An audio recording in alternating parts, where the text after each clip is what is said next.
Syllabus हो गया आधा। अब बेटा कल लाइट की वजह से, लाइट का इश्यू था कि लाइट चली गई, इस वजह से क्लास आपकी ऑनलाइन नहीं हो पाई थी। कुछ बच्चे क्लास में आते हैं तो ऑफलाइन मैंने क्लास ली थी, उसका मैटर मैंने अभी सेंड कर दिया है आपको।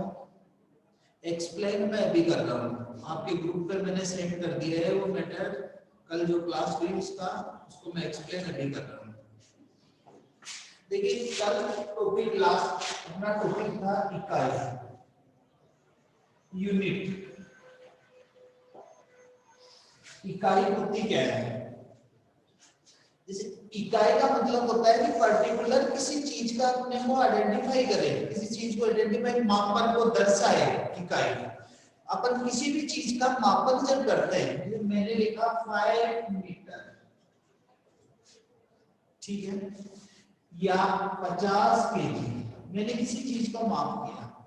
अब इस जो वैल्यू, जो मापन होता है अपना, उस मापन के अंदर मापन के दो भाग होते हैं। एक होता है संख्यात्मक और एक होता है इकाई, ठीक है ना। मतलब एक तो संख्या को रिप्रेजेंट करता है, मात्रा को रिप्रेजेंट करता है। संख्यात्मक को आप मात्रात्मक भी बोल सकते हो, मात्रात्मक भी आप इसको बोल सकते हो। और एक होता है इकाई। उस इकाई मतलब पर्टिकुलर अपने को पता चलता है उससे भाई क्या चीज है। जैसे मीटर, मैंने बोला 5 मीटर, तो इस मीटर से ये आइडेंटिफाई हो रहा है कि ये जो वैल्यू है, ये वैल्यू कोई लंबाई से, लेंथ से रिलेटेड है। कि कोई 5 मीटर जो है ना लंबाई है, चाहे वो कपड़ा हो सकता है, कोई भी चीज हो सकती है लेंथ से। इधर जैसे मैंने 50 केजी लिखा, इसका मतलब ये वजन से, वेट से रिलेटेड है, ये वेट से रिलेटेड है इकाई। तो इकाई का मतलब क्या होगा? जो अपने मापन को सिद्ध करे, जिसके अपने आइडेंटिफाई करे अपने को कि हाँ ये चीज है उससे रिलेटेड। जैसे लंबाई, लंबाई को समय, समय तो मैं लिखूं 5 सेकंड लिखा मैंने, इसका मतलब 5 मात्रात्मक है, लेकिन सेकंड किसको रिप्रेजेंट कर रहा है? टाइम को रिप्रेजेंट कर रहा है। ये होता है इकाई। फिर इकाई की मैंने 3 आपको डिजिट बताई थी कल। 3 डिजिट के अंदर मैंने बताया था, एक फर्स्ट होता है अपना बेटा एमकेएस, सीजीएस और एफपीएस।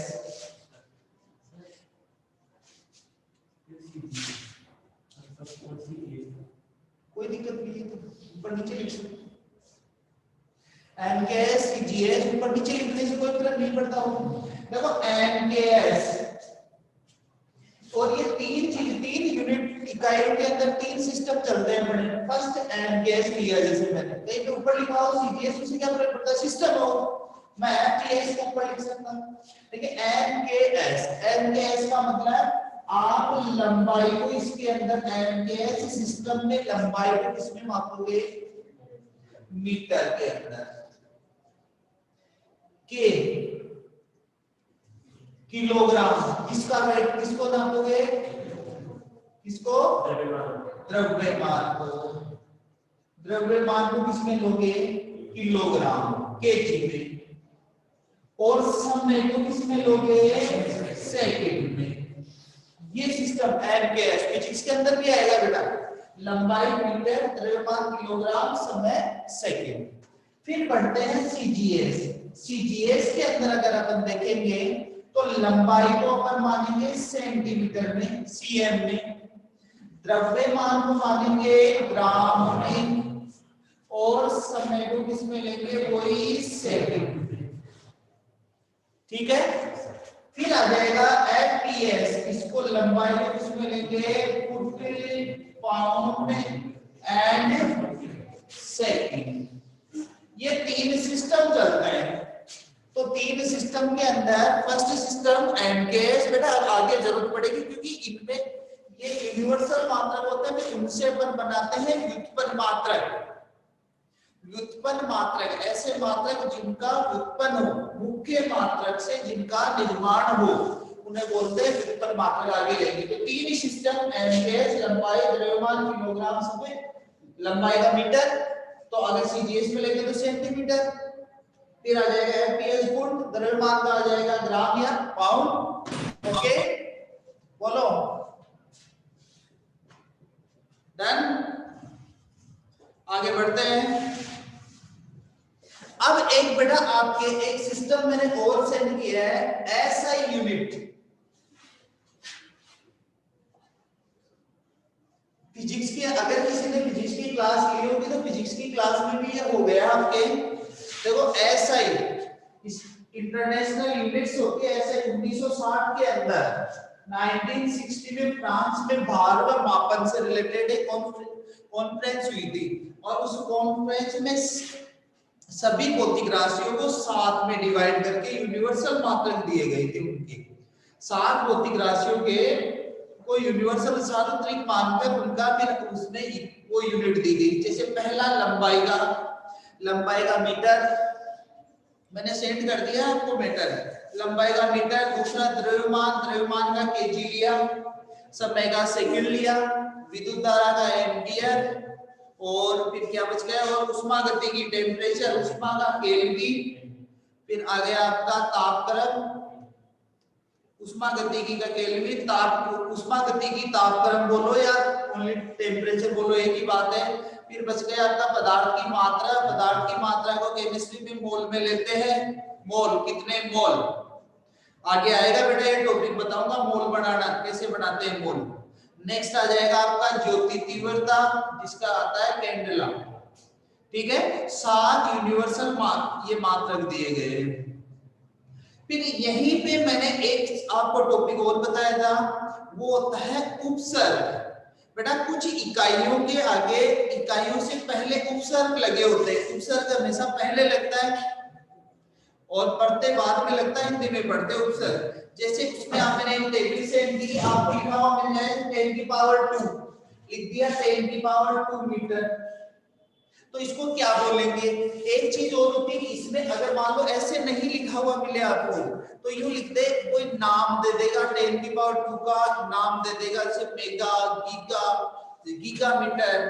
तो उसमें क्या है कि आपको यूनिट्स को चेंज करना पड़ेगा। जैसे मान लो 5 गीगा मीटर, उसने ये लिखा तो 5 गीगा। तो सबसे पहले तो आप ये देखो कि गीगा की वैल्यू कितनी होती है, 10 की पावर 9। तो 5 into 10 की पावर 9 मीटर। फिर आप उस कैलकुलेशन को करोगे आप, ठीक है ना। ऐसे कैलकुलेशन हो, जनरली उपसर्ग की वैल्यू लिखी हुई मिलेगी आपको। जब न्यूमेरिकल्स को ऐसा आता है तो उसमें इसकी वैल्यू लिखी हुई मिलती है। डन हो जाएगा। इतना बेटा मैंने कल करवाया था, मीटर सेट कर दिया, आप कर लेना, उसकी जगह छोड़ देना। आगे बढ़ते हैं बेटा। एक अपने वर्ड आता है द्रव्यमान व भार। एक वर्ड आता है जिसकी जगह की जरूरत पड़ती है, द्रव्यमान। एक तो होता है द्रव्यमान व भार, दोनों में डिफरेंस होता है। द्रव्यमान अलग होता है, द्रव्यमान और भार दोनों में डिफरेंस होता है। भार में तो गुरुत्व आकर्षण बल का इफेक्ट पड़ता है, ठीक है ना।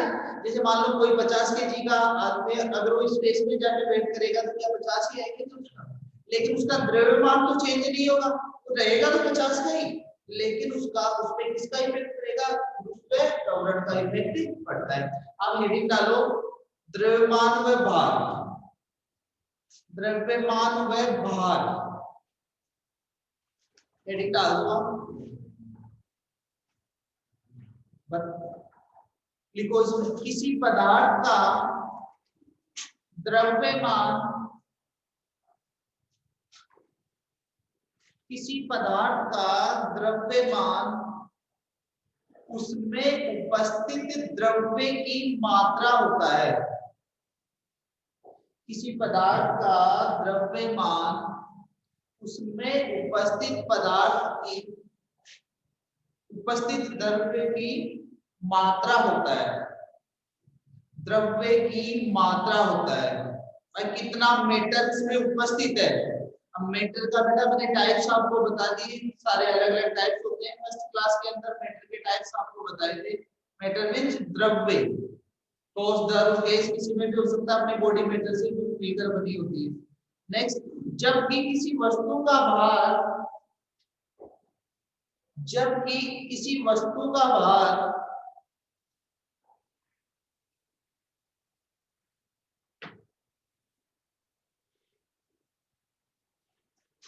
उस पर लगने वाले गुरुत्व उस पर लगने वाला गुरुत्व बल होता है।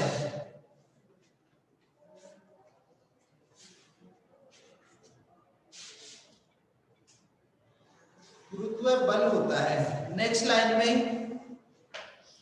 किसी पदार्थ का द्रव्यमान किसी पदार्थ का द्रव्यमान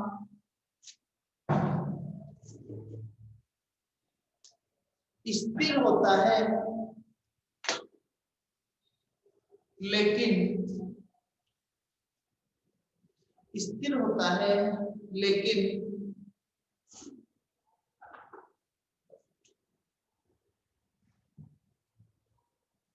भार गुरुत्व में परिवर्तन होने के साथ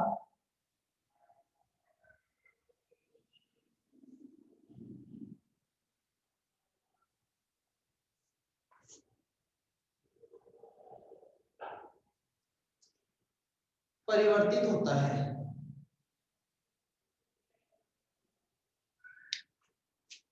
परिवर्तित होता है। नेक्स्ट लाइन में,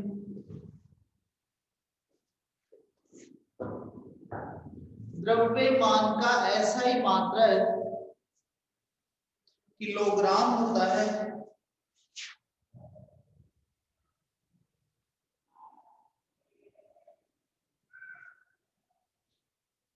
कितने ग्राम होते हैं? 1 किलोग्राम बराबर नीचे लिख देना, क्योंकि बेटा जब अपन केमिकल रिएक्शंस करवाते हैं तो उसमें ग्राम में मात्रा लेते हैं, तो ठीक। ये नहीं है कि 1 किलो 5 किलो ऐसे लिखना, तो लेके तो सामान ही नहीं मिलता।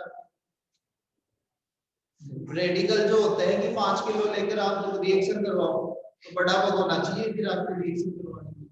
तो छोटे ग्राम्स में वैल्यू होती है, छोटी छोटी 1 ग्राम 2 ग्राम 0.5 ग्राम ऐसे, इसीलिए ग्राम में यूज लेते हैं। किलोग्राम में काम में कम किया जाता है। ठीक है, चलो अब लिखो व्युत्पन्न मात्रक।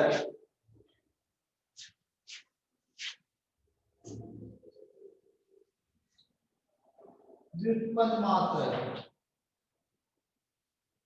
वे मात्रक जिनका निर्माण मूल मात्रक से किया जाता है। वे मात्रक जिनका निर्माण मूल मात्रक से किया जाता है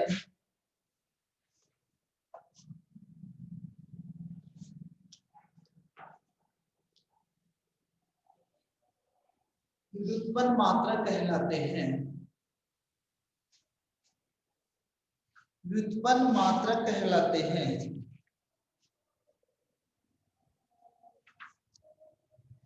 जैसे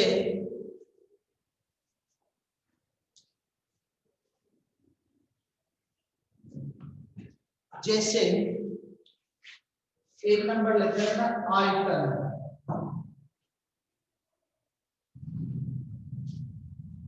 आयतन आयतन का क्या फॉर्मूला होता है बताओ? आयतन को कैसे मापते हैं? लंबाई गुणा चौड़ाई गुणा, यही होता है बेटा, बोलो यही होता है फॉर्मूला। अब तीनों चीज को देखो आप, पहले मैं एमकेएस में बात करूंगा, ठीक है ना? एमकेएस में लेते हैं लंबाई। लंबाई को किसमें नापेंगे? एमकेएस में लंबाई को मीटर में लेते हैं, लंबाई मीटर में। इसका मतलब ये क्या हो गया? मीटर। इनटू चौड़ाई को भी अपन मीटर में लेते हैं, किलो में थोड़ी लेते हैं। 5 किलो चौड़ाई ऐसे बोलते हैं? नहीं बोलते। क्या बोलेंगे? 5 मीटर 10 मीटर ऐसे बोलेंगे। इसका मतलब चौड़ाई भी यूनिट क्या होगी? मीटर। और ऊंचाई भी किसमें मीटर में। तो इसका क्या यूनिट हो जाएगी मीटर। किससे बड़ी मूल मात्रक से। मूल मात्रक जो अपन ने बताए 7 बताए ना, निश्चित कर। ठीक है, आगे बढ़ते हैं। अब देखो ये अब लेते हैं सीजीएस। ज्यादातर अपने दो ही काम में आती है, एमकेएस सीजीएस। अब बताओ सीजीएस में लंबाई को किसने नापा सेंटीमीटर। क्या लिखेंगे सेंटीमीटर इंटू सेंटीमीटर क्या यूनिट होगी सेंटीमीटर। ओके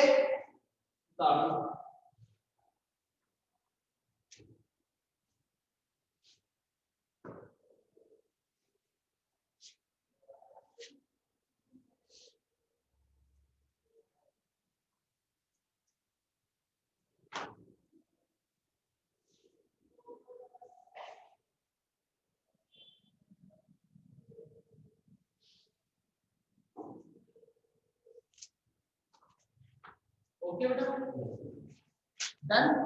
ज्यादा लंबी चौड़ी रामायण नहीं ले रहा हूं क्योंकि ये चीजें आप फिजिक्स के अंदर पढ़ोगे। सारे यूनिट्स निकालना आपके फिजिक्स के अंदर आएगी। सिर्फ मैं एक दो एग्जांपल ले लेता हूं यहाँ पे तो आपके क्लियर हो जाए। ठीक है, अपने टॉपिक दिया हुआ भी नहीं है ये, एक दो एग्जांपल। ये दूसरा पॉइंट लिया मैंने घनत्व। फिजिक्स में पूरा डिटेल से आएगा घनत्व। अब बताओ घनत्व का क्या फॉर्मूला होता है B = m/v होता है कि नहीं होता। m का मतलब क्या हो गया मास द्रव्यमान। ये हो जाएगा द्रव्यमान अपॉन आयतन। B वॉल्यूम आयतन। ठीक है, तो D अपॉन D घनत्व हो गया डेंसिटी। द्रव्यमान बटा आयतन। अब बताओ द्रव्यमान को अपन किस में लेते हैं केजी में एमकेएस में केजी में लेते हैं नहीं लेते। और आयतन का अभी बताया था एमकेएस में मीटर क्यूब लिया नहीं लिया मीटर क्यूब एमकेएस में। तो अपनी यूनिट क्या हुई केजी मीटर इनवर्स। बेटा जो नीचे वैल्यू होती है उसको अगर अपन इकाई को अपने हमेशा ऐसे लिखना पड़ता है। इसको यहां लिखने रही सर एमकेएस तो अपना क्या आ जाएगा केजी अपॉन मीटर क्यूब। क्या लिख देंगे केजी मीटर इनवर्स। नीचे वाली को ऊपर बराबर लिखते हैं तो माइनस में चली जाती है। ऐसे अगर आप सीजीएस में लोगे इसको तो सीजीएस में क्या हो जाएगा बताओ किलोग्राम किसमें लेते हैं ग्राम अपॉन सेंटीमीटर क्यूब। क्या बनेगी बताओ ग्राम सेंटीमीटर इंग्लिश में लिख सकते हो ग्राम सेंटीमीटर। हिंदी में लिखो आप हिंदी में लिखो ग्राम सेंटीमीटर क्यूब। डन।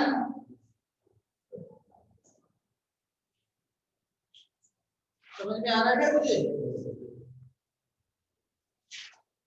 घर जाके बोलोगे कि नहीं आ रहा अभी पूछ लेना।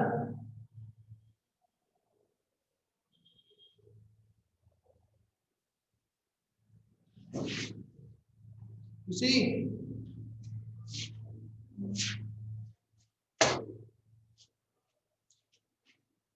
बेटा नीचे दिखना है वही है ग्राम अपॉन सेंटीमीटर क्यूब है। ठीक है, नेक्स्ट पॉइंट। अब लिखो ताप। अलग से डाल दो पॉइंट पर मात्रा में नहीं कि ताप को 3 इकाई में बन लेते हैं। ठीक है बेटा, लिखो ताप का मापन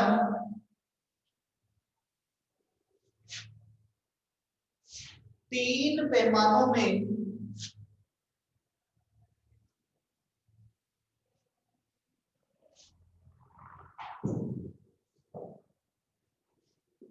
किया जाता है।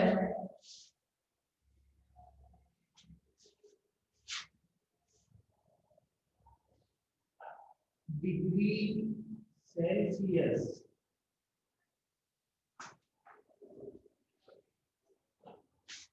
फ़ारेनहाइट डिग्री फ़ारेनहाइट और इसमें लिख देना केल्विन। ठीक है बेटा,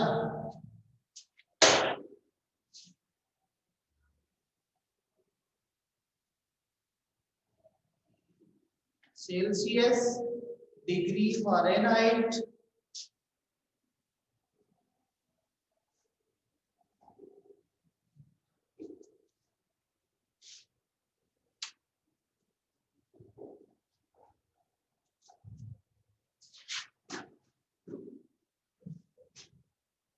हो गया। अब देखो अलग अलग पैमाने होते हैं तो उसमें वैल्यू भी अलग अलग होती है। इसे कहां से कहां तक होती है, ठीक है। सबसे पहले डिग्री सेंटीग्रेड है ना, तो ऐसे 3 लाइनों में आपने लिखा होगा, चाहो तो आप अलग ही लिखा दो। डिग्री सेंटीग्रेड इसका पैमाना कहां से कहां तक होता है, सॉरी सेल्सियस वाले में 0 डिग्री टू 100 डिग्री सेंटीग्रेड हो जाएगा बेटा। 0 डिग्री सेल्सियस से 100 डिग्री सेल्सियस पैमाना इसका ये होता है। 0 डिग्री मतलब जो इसका पैमाना होगा, थर्मामीटर होता है ना 0 डिग्री वाला, ठीक है। दूसरा लो कौन सा बच गया, फ़ारेनहाइट है क्या, 32 डिग्री से 212 डिग्री फ़ारेनहाइट।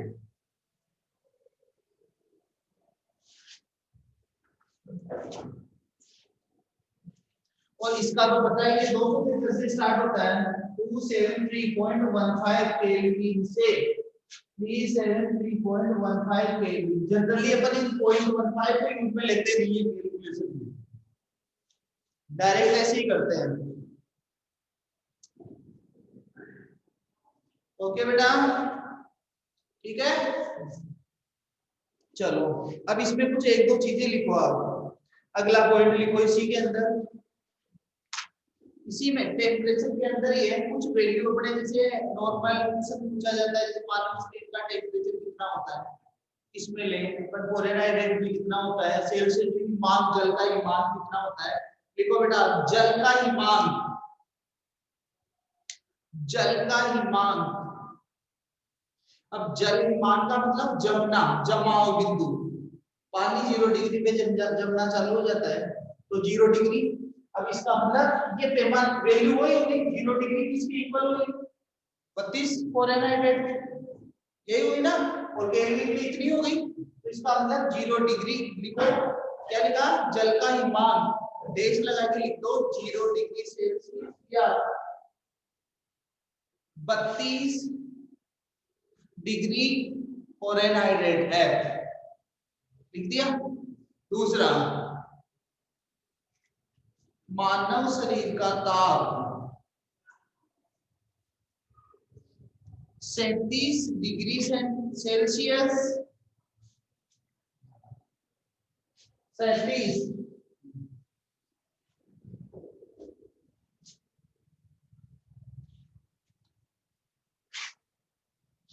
या 98.6।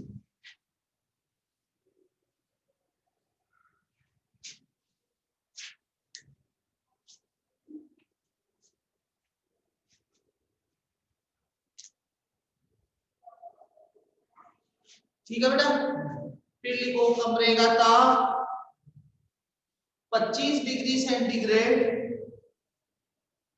25 डिग्री सेंटीग्रेड या 77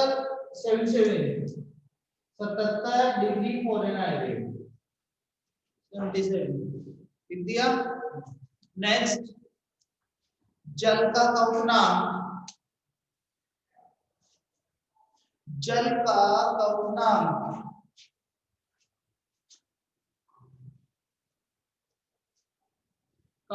लिखो 100 डिग्री सेल्सियस या 212 degree Fahrenheit, 212 degree Fahrenheit.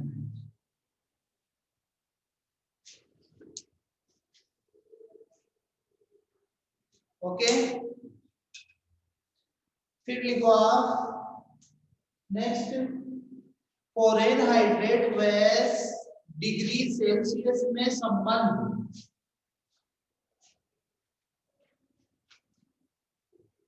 Fahrenheit व डिग्री सेल्सियस में संबंध।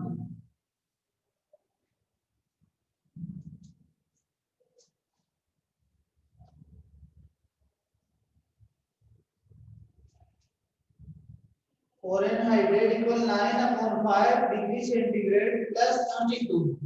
मतलब इसका ये है कि आपसे अगर वैल्यू डिग्री सेल्सियस दे दे, जितना भी कितना भी दे दे, और वो पूछ ले कि फ़ारेनहाइट में वैल्यू बताओ, जैसे मान लो मैं कहूँ आपको कि 25 डिग्री सेल्सियस है, इसको आप फ़ारेनहाइट में बदलो 25 डिग्री को, इसका मतलब अपन क्या करेंगे 9/5 × 25 × 32, 5 कितना हुआ 45, 9 × 5 45, 45 प्लस 32 अटैच कर दो, जो वैल्यू होगी उसकी आ जाएगी फ़ारेनहाइट। अगर मान लो इसमें से अपोजिट पूछे इसकी वैल्यू देकर इसकी पूछे, या इसकी वैल्यू या इसकी देकर इसकी पूछे, तो इसको चेंज कर सकते हैं अपन इजी वे में, हो जाएगा, हो सकता है ना। नेक्स्ट एक और लिख लो अपना टेम्परेचर में, केल्विन व सेल्सियस पैमाने में संबंध, केल्विन व सेल्सियस पैमाने में संबंध,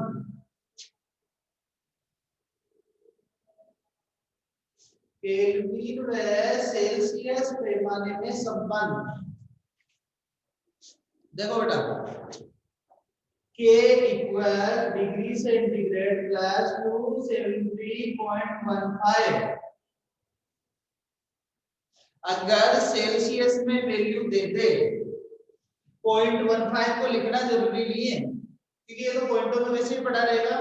अगर सेल्सियस में आपको वैल्यू दे दे तो आपको क्या करना है 273 उसमें जोड़ देना है, केल्विन आ जाएगा। और अगर केल्विन देकर डिग्री सेल्सियस पूछे, जैसे इसी से अगर अपने को डिग्री सेल्सियस चाहिए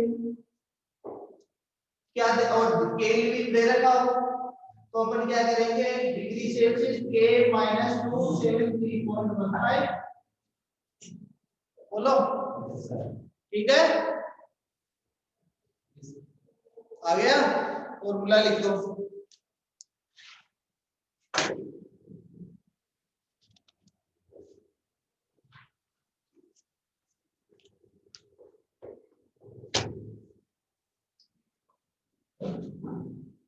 डन है, कोई प्रॉब्लम?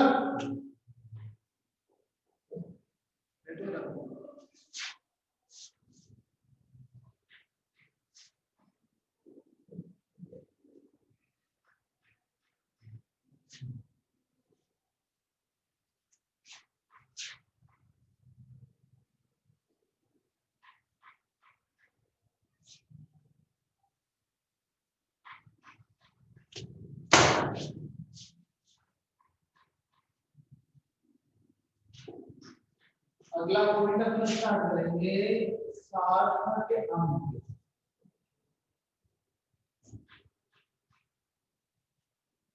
सार्थक अंक एक परिभाषा लिखो पहले, वे अर्थपूर्ण अंक जो निश्चित रूप से ज्ञात हो,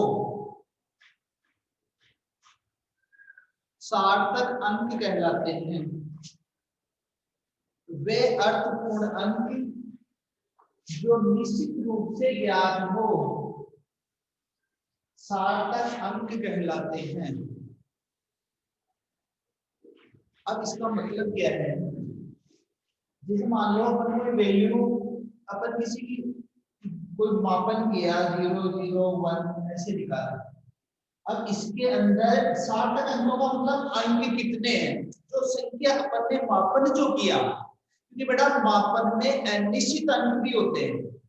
जैसे मान लो मैंने लिखा 2.9900, तो लास्ट वाले डिजिट को अनिश्चित मानते हैं अपन, भाई कितने जीरो लगा दो पॉइंटों में, यही तो करते हैं जब अपन कैलकुलेशन करते हैं तो कहा जाता है कि पॉइंट से लेकर आप पॉइंट आने के बाद में 2 डिजिट तक आंसर निकाल दो, बाकी छोड़ दूंगा, मतलब तो 2 डिजिट के अंदर निकाला तो लास्ट वाली वैल्यू क्या है अनिश्चित है, क्यों, क्योंकि आगे भी उसे निकाल सकते हैं। तो उस अनिश्चित वैल्यू को हटाकर उस वैल्यू को निश्चित किया जाता है। तो निश्चित करने के बाद में उसमें अंक कितने हैं, तो उन अंकों की संख्या को सार्थक अंक बोलते हैं। मैंने लिखा 2.05, तो इसका मतलब ये तीनों अंक जोड़ दिए, तो इसका मतलब इसके सार्थक अंक 3 हो गए। अगर बीच में पॉइंट आ रहा है तो इसके अपन नियम है ना कर लेंगे सार्थक अंकों के।